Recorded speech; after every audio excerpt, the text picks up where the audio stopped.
એક નાના એવા ઘર હોય, 10-12 માણસનું કુટુંબ હોય, અને બાપુ આપણા બાપા ને આપણા ગઢા છે ને હાવ અભણ હતા, પણ કોઈ દી કોઈ ન કીધું કે મારા મા બાપ મને નડે છે. હવે આ ભણી ગણીને તો દી નથી ઉઠાડ્યો. મને એમ થાય કે આ નકરું ભણતર શું કરવાનું? રહેવા હારું ઘર નહોતું, ખાવા હારો રોટલો નહોતો, તોય બાપુ મા બાપને પૂછ્યા સિવાય કોઈ બાપુ કોઈએ પાણી નથી પીધું. અને અત્યારે તમને ન ખબર પડે, તમને ન એમ જ કરતા હોય. બોલો, એટલે નહોતી ખબર એટલે 100 વીઘા રાખી હતી, તું 10 વીઘાના ઉલાળિયા મીઠો કરવા, અમને નથી ખબર. કોને કે તારી પાસે રોટલો ખાવાનો?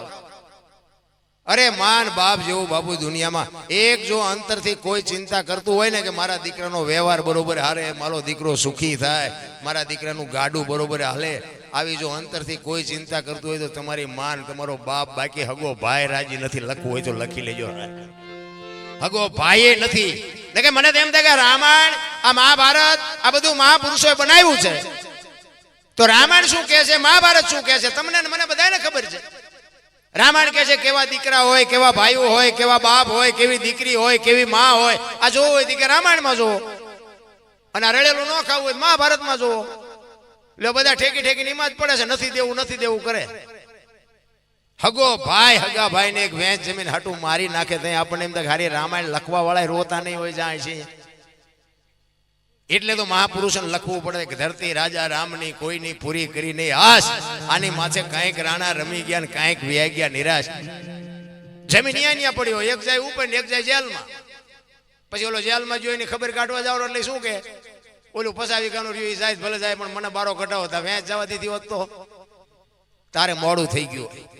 સમયની બલિહારી. કોઈ એમ કહેતું હોય કે હું બળવાન છું, નહીં, ખોટી વાત.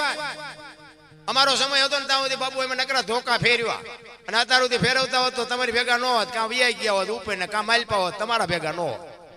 સમય હારે વળતા આવડે એનું નામ જ માણા કહેવાય. સમય આવે ને વળાંક મારી જાય. કચ્છનો બારવટીયો જેસલ જાડેજો સતી તોરલને લઈને નીકળ્યા ને, તેથી તોરલના હાથમાં એક તારો હતો ને જેસલના હાથમાં તલવાર હતી. બે વાત કરે છે.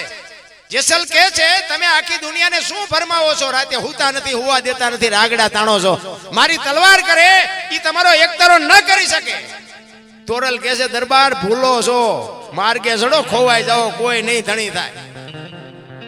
નહીં કે મારી તલવાર વધે. તોરલ કહે છે મારો એકતારો વધે. અને પછી જેસલ કહે છે તો એનું પ્રમાણ આપો. એ કે સમય આવશે એનું પ્રમાણ. અહીંયા તોરલે 2 ભજન ગાયા હોત તો આ જાડેજો પીર થઈ જાય.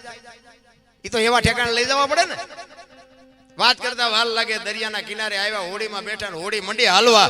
મધ્ય દરિયે પૂગીને બાપુ પવને દિશા બદલાવીને ખોડા જેવડા જોડા મોભા મીડાનું ઉલળવા.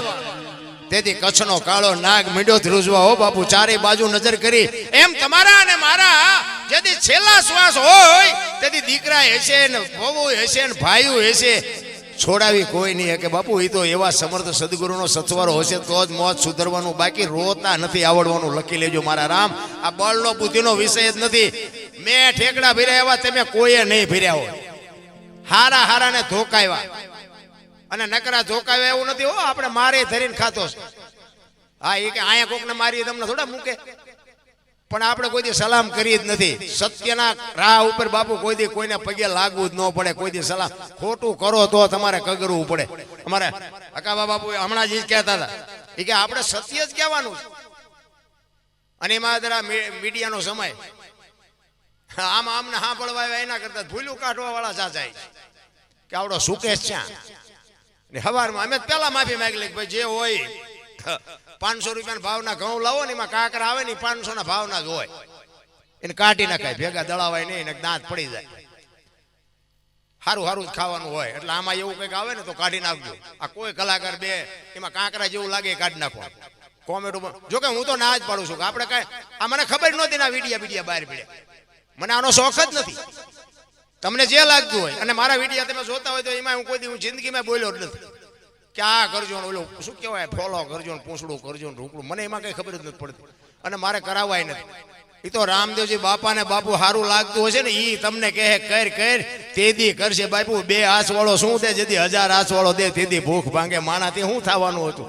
અને હું તો પ્રોગ્રામમાં જાઉં અહીંયા કહું કે તમે આ બધા અમારા જાઉં લોહી છે ને ગઈએ કે બોલીએ કે ત્યાં પછી તમે નથી બોલાવવાનું. એ ખબર છે. હવે દરબાર જ્યાં ગયો કે બીજાને કહો એટલે આખી દુનિયા સ્વાર્થી છે, એમાં કાંઈ લેવા દેવાનું હોય નહીં. પણ એક કચ્છનો બારવટીયો બાપુ સતી તોરલ પાય રહ બરફની પાય ઓગળે ને મીડો રોવાઓ. તોરલ તોરલ હોડી હમણાં બુડી જાય ને આપણે મરી જાહો. અને ત્યારે તોરલ કહે છે કે જાડેજા તમે કહેતા હતા ને તલવાર મારી વધ્યા દરિયાને મડો કાપવા, તેથી જાડેજા માથે હું વીતી છે. તોરલ તોરલ મોત આવી ઉઘરાણી કરશે મને ખબર નહોતી. તોરલ મને આમાંથી બચાય, મને આમાંથી બચાય. તેથી બાપુ એક ભારતની આર્ય નારી એમ કહેતી હોય મજા કરો જાડેજા, હું તમારી ભેળે છું. હું કામ મૂંઝાવ છો? અલગ જણી હમણાં હોડી ફુગાડી દે.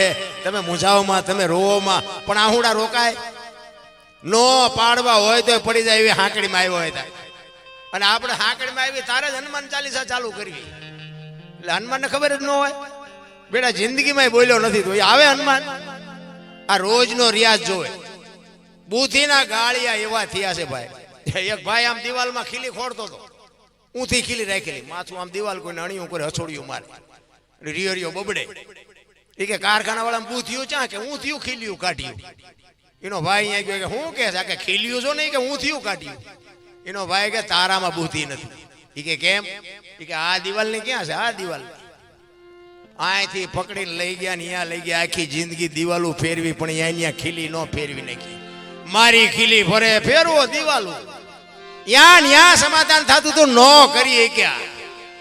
જીવન આટલું જ છે બસ. માણસ જન્મે 2 કિલો નો હોય ને 60-80 વર્ષ જીવન મરી જાય ને શમશાનમાં લઈને હળગાવીને રેખ્યા ભેળી કરીને જોખો એટલે